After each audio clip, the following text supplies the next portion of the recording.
Okay, the Lord's been talking to me about the rapture. Okay, here's what the Lord told me. He told me that Elijah was raptured. Enoch was raptured.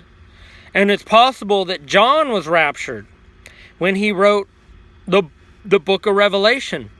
And these false teachers, they tell you that in Revelation chapter 4, John was back.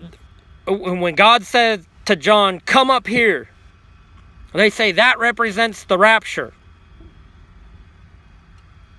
They're liars. Because God didn't say that. God never said to John, come up here. He said, come up here and I will show you what must take place. He says, come up here and I'm going to give you a revelation of the future. And then he wrote that's where he got the revelation to write the book of Revelation.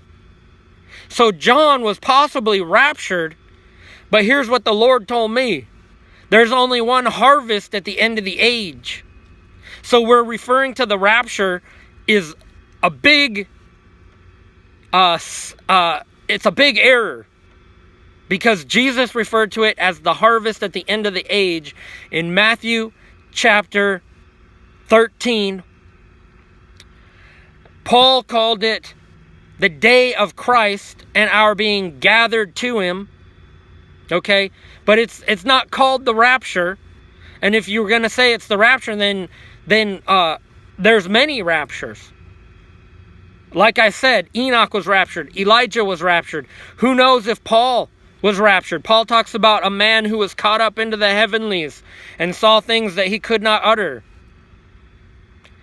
God said to John, come up here and I will show you what is about to take place, or what must take place in the future.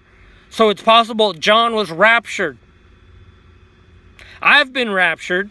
I can tell you there's been times when I've had such an incredible revelation. When I came back, I'm looking around going, anybody's had a really vivid dream from God or a visitation into the heavenlies? We hear many testimonies of that. A person who testifies, I was captured up and went to hell and had a vision of hell. Or I was captured up and had a vision of heaven. These people were raptured.